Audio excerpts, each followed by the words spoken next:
Hey guys, welcome back to my channel. Let's start with a new topic today, working capital management, a secret to successful business management. We will discuss this topic in two parts, and today we will see brief introduction and theoretical part of working capital management. Let's start. Let's first understand the concept of working capital management. When a proprietor starts his business, his main motive is to earn the profit and grow his business. For this sake, he invests his money as a capital in the business and runs his business. Investing capital is one thing, but he also takes a certain amount of risk. The risk is he doesn't know that what rate of return he would earn in his near future. So, in a business or to run a business, we invest capital but also take a certain amount of risk.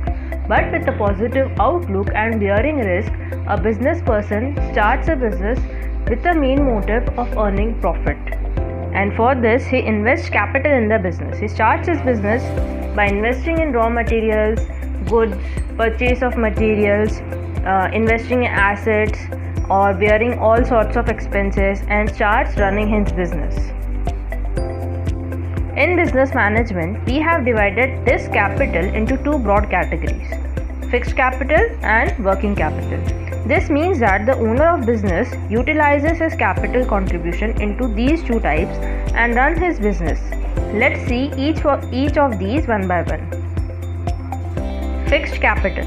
It refers to the long-term investment of business concern. Here, the proprietor or the owner of a business invests in a long-term asset. Asset is the securities or the things that a person holds throughout his business for holding it at a long-term time. So it refers to the long-term investment of a business concern. It includes land, buildings, factories, stationeries, plant and machinery, equipment and so on. Those assets that a company has and can be holded upon till long term is known as fixed asset or fixed capital. Working capital. Capital needed for meeting day-to-day requirements of a business concern is working capital. Like the things, for example, receivables, inventories, some kind of expenses and all sorts of things that are required in running the business in daily activities is known as working capital. Working capital management is one of the important parts of the financial management. It is concerned with short-term finance of the business concern, which is a closely related trade between profitability and liquidity. Study of working capital management is not only an important part of financial management but also is an overall management of a business concern. It is concerned with short-term finance of the business concern, which is a closely related trade between profitability and liquidity. This means, in short, that the amount of capital that is required by a business person to run his business in the daily purpose or daily activities of business. Also, to maintain profitability, also the cash availability or cash liquidity in the business is nothing but working capital management. Working capital is described as the difference between current assets and current liabilities. Here, current assets are those assets that a business holds for a short period of time or within a year. The current liabilities are those liabilities or the business person or business is liable to pay somebody within a year. So, working capital is nothing but the difference between current assets and current liabilities. Let's move on and see some of the definitions of working capital.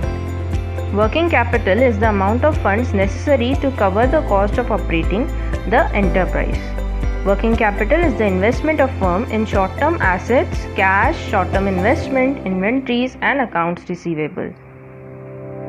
In short, it is the asset or capital requirement where a business person needs to run his daily business scenario and run it smoothly is nothing but a working capital, and managing this is working capital management. Now let's discuss some of the components of working capital. Working capital constitutes various current assets and current liabilities. Current assets are those assets that a company holds for a period less than 1 year, also said as short-term assets. This include cash in hand, cash at bank, bills receivable, sundry debtors, short-term loans, advances, inventories, prepaid expenses, and accrued income. Current liabilities.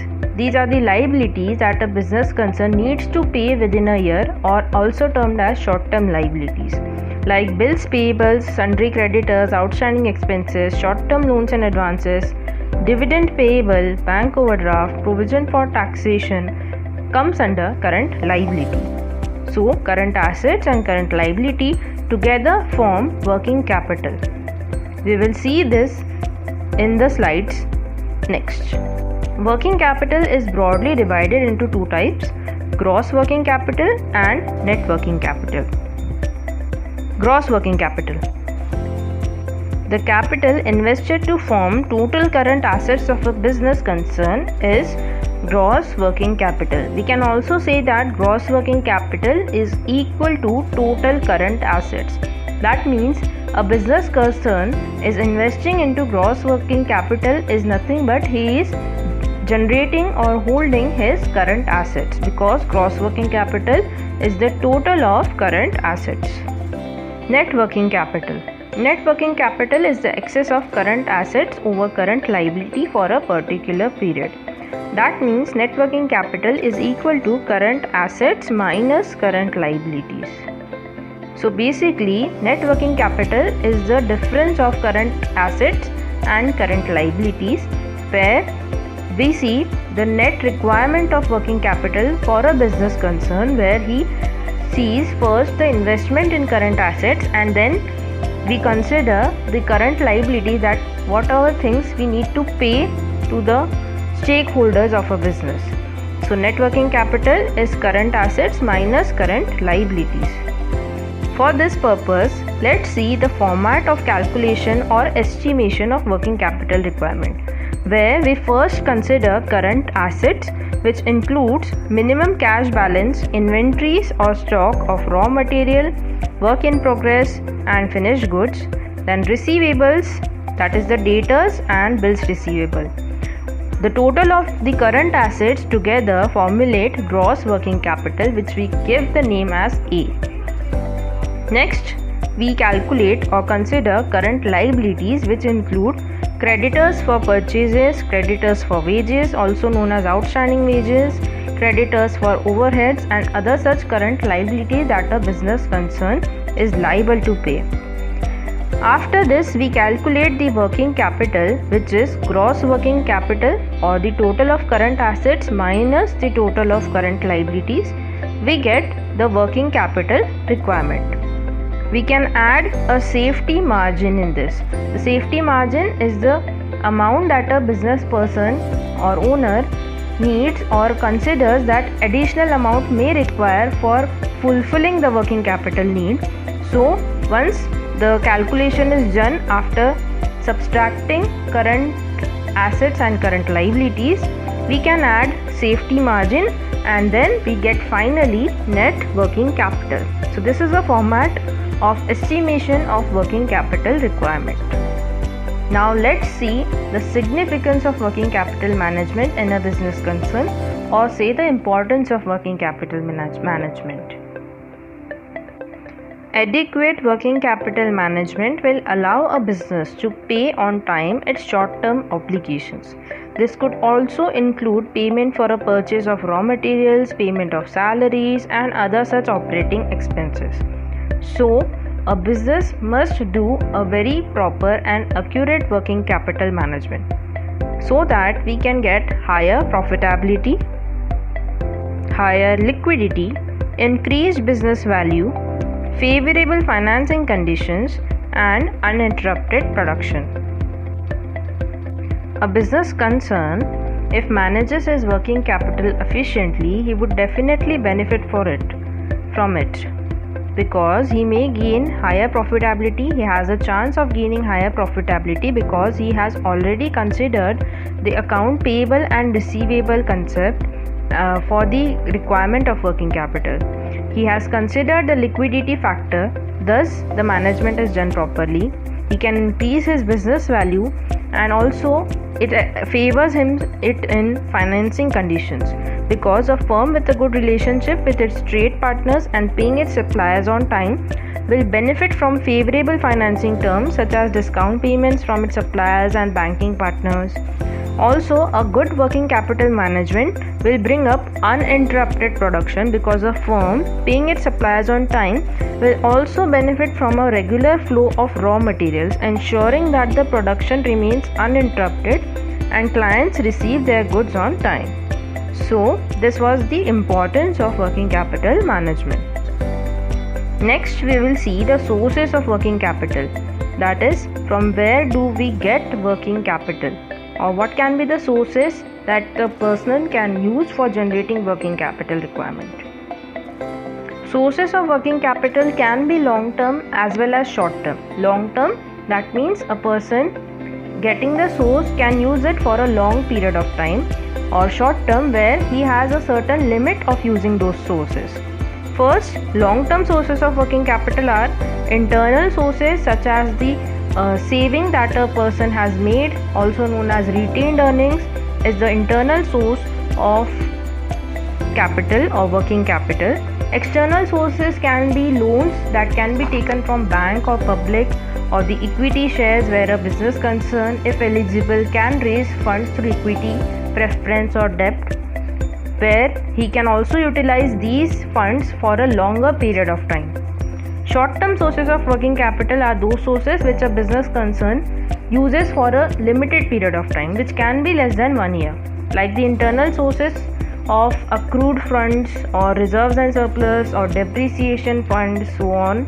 External sources can be short-term loans, short-term advances or trade credit given by the suppliers are some of the examples of short-term sources of working capital. From both these sources, a person can generate his working capital requirement for daily running of business and continuing to day-to-day operations of a business. Lastly, we will see some of the factors determining working capital requirements. These are some of the factors that need to be considered to estimate the requisite amount of working capital. That means before assuming the need of working capital, we need to consider these factors. The first one here is proportion of cost of raw materials to total cost. If the raw material account for a major proportion of the total cost of the financial product, more working capital is required. Cost of labor. If labor intensive methods of production are used, then more working capital will be required. Then, length of operating cycle. If more time is taken in the completion of production process and the sale of the products, higher investment will be required in inventories and wages or bills, and hence more working capital will be needed. Next, terms of purchase and sale. If raw materials and other services are available on credit and goods produced are sold for cash, less working capital investment will be involved. On the other hand, if raw material is to be purchased for cash and goods produced are sold on credit, then larger amount of working capital will be necessary. Then is the cash requirements. If the amount of cash needed to meet the operating expenses like wages, rent, taxes, freight, etc., these requirements also determine the amount of working capital. And next is the seasonal operations. Business units engaged in manufacturing seasonal goods are required to have a relatively larger amount of working capital. The recovery of working capital through sales of such products is limited to a particular period, and hence a large amount of working capital is required to meet off-season requirements. So these are some of the factors that are needed to be considered before estimating the actual requirement of working capital. So in this way, we covered some of the theoretical parts that should be known before knowing the estimation of working capital. And I hope you had understood the concept of working capital. In the next video, we will be seeing some problem sums on estimation of working capital. So stay tuned. Also, you can find the detailed notes of this chapter, Working Capital Management, in the link below. Please do like, share and subscribe to my channel. Thank you.